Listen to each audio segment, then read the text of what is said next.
Hello, my name is Reverend Dae Zhang. I'm a member of the clergy team at Muddy Waters Zen Temple in Royal Oak, Michigan, and I'm the organizer of the Belmont Zen Center in St. Clairsville, Ohio. In the Buddhist tradition, we're coming up on one of the happiest and most celebratory times of the year, as we'll be commemorating the birth of the Buddha here in a couple of weeks. So I hope that you'll indulge me if I take this opportunity to talk about something a little bit more serious. The day this video is going to be released is Mother's Day here in the United States, and actually I've been thinking a lot about mothers lately. It would be kind of the obvious thing to do some light, sweet talk about mothers and motherhood, but the thoughts I've been having about mothers lately aren't light or sweet, actually. I've seen some messages on social media here in the last few days from excited new mothers looking forward to their first Mother's Day, and I'm very happy for them. But you see, I've been thinking about a very different group of mothers in the last few days. The ones for whom this is the first Mother's Day since they've lost a child. The recently completed trial about the murder of George Floyd here in the United States has me thinking about, for example, the mother of Andrew Brown Jr., the young man recently killed by sheriff's deputies in North Carolina, who's just one of about 961 mothers whose children were killed by law enforcement officers in the United States since last Mother's Day. I'm thinking about the mothers of the 605 people who were killed in mass shootings in the United States since last Mother's Day, such as the victims at the FedEx facility in Indianapolis last month. The trial of Derek Chauvin also has me thinking about his mother. She also has lost her child in a different sense. I'm thinking about the mother of Brandon Hull, the young man who was the assailant, the shooter in Indianapolis. After years of struggling with his mental health, she's not only lost her son, but will have to live the rest of her life dealing with the consequences of what he did. And of course, in a totally different way, and a totally different kind of loss, there are the many mothers of those who've been taken in the COVID pandemic since the last Mother's Day. When things like this happen, it's natural for people to ask why. I'm sure many of these mothers ask themselves over and over again, why did this happen? What did my child do to deserve this? What did I do to deserve this happening in my life? Now, for most of those mothers, they probably thought about this in theistic terms. This is the United States. Why did God allow this to happen? Or maybe even, why did God make this happen? But in Buddhist circles, this kind of tragedy may make people wonder about karma, which is often understood as kind of a cosmic law of cause and effect. Karma is a very complicated idea. One of the reasons being that every religious tradition coming out of India uses this term. They use this same term, karma, but they understand it in very different ways. And that complicates things. Literally, the word means action, but it usually is understood really as referring to the consequences that actions have in the future, how actions now become the causes of things that happen in the future. When people talk about karma, they often end up sounding like they believe everything that happens, especially the big things, the big bad things, the big good things that we tend to really try to understand and we tend to think about a lot. All those things that happen result from their karma, as if there's no other explanation for anything that happens. No matter what the experience is, it must be a result of, karmic chickens coming home to roost. There are texts in the Buddhist tradition that kind of sound like this, where words that are attributed to the Buddha seem to express this kind of everything is karma view. For example, I'm currently reading through the three sutras that are the focus of the Pure Land tradition. And I ran across a passage that kind of sounds like this. The Buddha continued, what are the five evils? What are the five sufferings? What are the five burnings? What is the way to extinguish the five evils and lead people to practice the five good deeds so that they may acquire merit and virtue and attain liberation, long life, and nirvana? The Buddha said, the first evil is this. Devas, humans, and lesser beings, including even those that crawl, are bent on doing evil. There is no being that is not. The strong subdue the weak, all inflict serious injury upon and kill each other, all devour their prey. Not knowing how to do good, they commit evil and commit outrageous and unruly deeds. Later they receive retribution. It is natural that they should be destined to evil realms. Demigods keep record of offenders' acts and make sure that they are punished.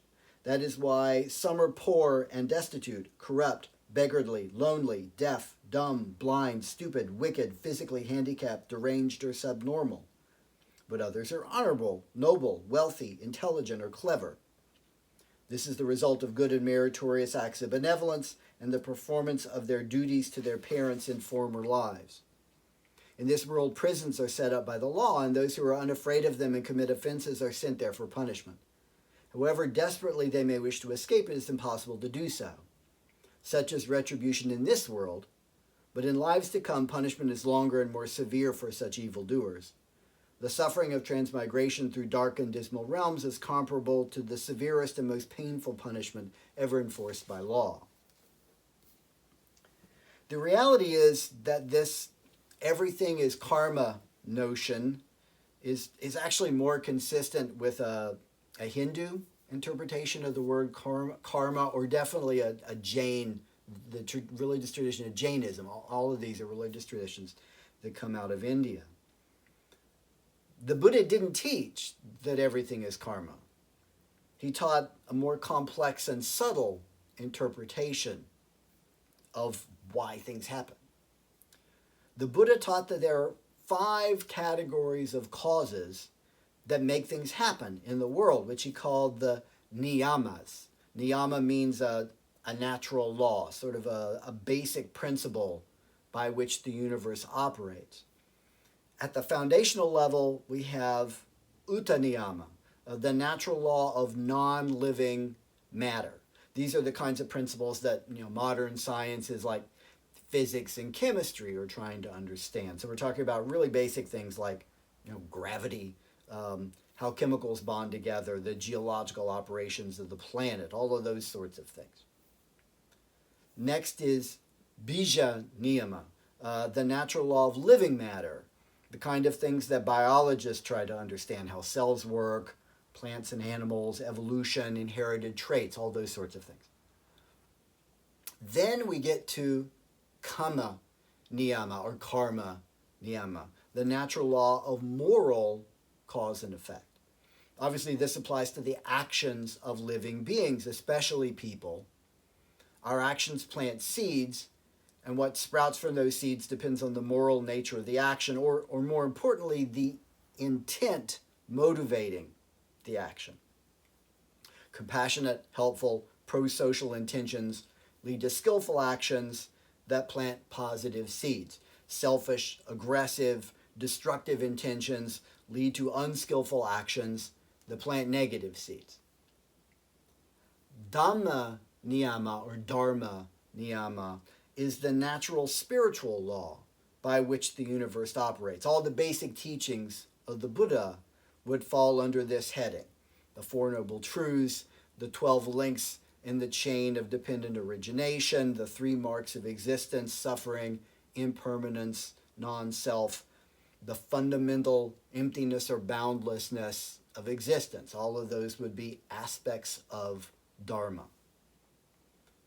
Finally, we have Chitta niyama, the natural law of mental activity. Chitta is the word that means kind of heart and mind at the same time. This would include the Buddha's version of psychology.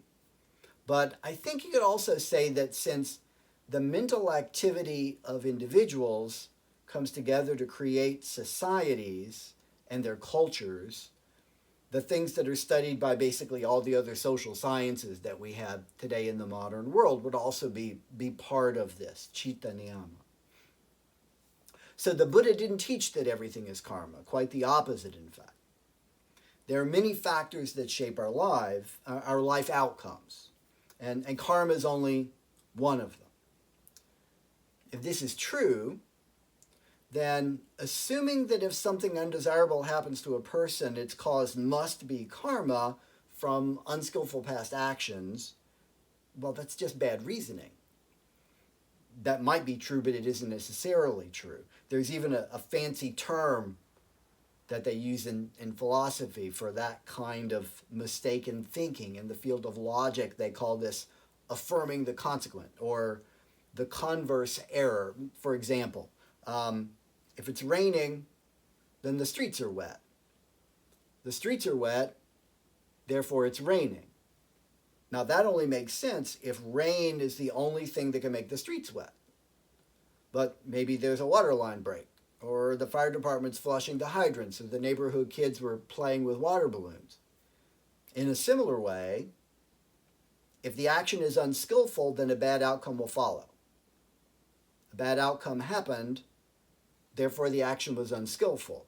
This only makes sense if karma is the only thing that can lead to bad outcomes in someone's life. But the teachings of the Buddha say that there are other things that can lead to bad outcomes in a person's life. Who cares? What difference does it make? What's the problem with the everything is karma point of view? I can think of two big things. There are kind of two main drawbacks that I can see. First of all, it can undermine compassion for other people's tragedies. If everything is karma, then when something bad happens to someone, that means the person in some way deserved for that tragedy to happen. They must have done something in the past, in this life or in a previous one, and now they're getting what's coming to them, so to speak. It feeds into a belief that the world must be just, and therefore whatever happens must be just as a result. And that can lead us to be angry toward the person who suffers tragedy, not compassionate. Blaming the victim, like Job's friend Bildad in the Jewish scriptures. If a person is wicked, then God will harm them. God harmed Job, therefore Job is wicked. The second big problem with this everything is karma way of understanding how life works is that it individualizes every tragedy. The bad thing that happened to that individual can be explained in a way that's isolated to that individual. We don't need to look for patterns that affect lots of other people, similar people. We don't need to look for systematic causes, societal problems, factors that aren't the responsibility of the individual that from the outside could be changed, that could be fixed in a way that can make life better and prevent similar tragedies from happening again to that person, to other people. It can make us ambivalent to tragedy, resigned to things being the way they are. Here in Appalachia, if you're not familiar with the map of Ohio, St. Clairsville, Ohio, where the Belmont Zen Center is, sits just a stone's throw away from the border of West Virginia in the Appalachian part of southeast Ohio. But so here in Appalachia, where I live, there's something going on that's a good example of this, and I'm sure you've heard stuff about it in the media. It's the opioid crisis. In 2019, which is the last year that there are really good data for sort of analyzed already, about 53 out of every 100,000 West Virginians died from a drug overdose. Just to give you something to compare to for you folks who are in Michigan, that's about double the rate that happened during the same year there in the state of Michigan. Most of these overdoses were from opioids, from fentanyl, heroin, those kinds of drugs. Are there that many more people in West Virginia than there are in Michigan who have bad karma? I don't think so. All the evidence points to a different explanation, that this is a social problem that can be addressed. It's a problem of society. It's not an individual situation of bad karma. This is what happens when you take an area that is chronically poor, chronically underemployed, chronically losing hope, and then you pump that area full of pills that promise to take people's pain away. For example, in the early 2000s, Mingo County, which is down in the southern part of West Virginia, and at that time it had a population of about 28,000 people in the whole county, but the pharmaceutical industry sent in over 30 million doses of opioid drugs. And crooked pharmacists and doctors happily wrote and filled prescriptions for anybody with insurance or cash. And then when eventually the government put the squeeze on those so-called pill mills, the people who'd gotten hooked turned to other drugs. And that's around the time that the black market transportation of fentanyl began to roll into that area. And that changed a lot of things. When I was a kid growing up in West Virginia, the biggest drug problem that we had was funny gardens that people grew out in the middle of the woods where they thought the cops wouldn't find them. But now the problem is keeping the people alive. And it's clear that this is primarily because of an unhealthy society, not because of any individual's karma. Another problem where I live is a much higher rate of multiple sclerosis than there should be, what people in the medical field call a cluster. This is almost certainly a combination of exposure to high levels of toxins that are in the air and the water because of mining coal and burning coal to make electricity, a subculture that still has a high rate of cigarette smoking compared to other parts of the United States. There may be some genetics that comes into play, but mostly, again, it's a problem of a sick society. The everything that is karma view could lead to the conclusion that people stricken with this disease are being punished for some sort of past wickedness, and by suffering, they're working out their karma, so that seeing this condition as a problem to be fixed would in some way be detrimental to their spiritual well-being. But I don't think the Buddha would agree with that. That's not the way I understand the Buddhist view of karma and the role of karma and the way karma fits in with all these other things that are the reasons why stuff happens to us, why events happen in our lives.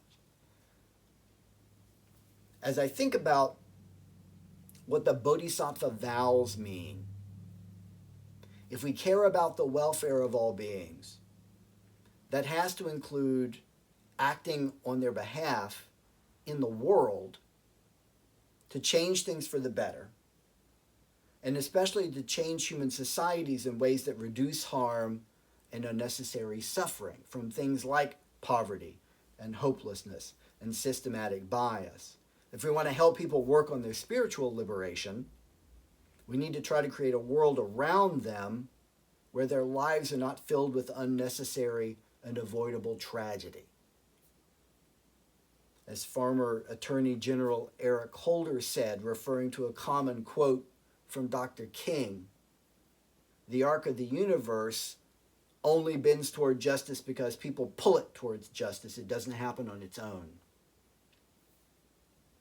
So for the benefit of the mothers who've been visited by such unnecessary tragedies, I think we need to remember that the cushion is a preparation for the marketplace.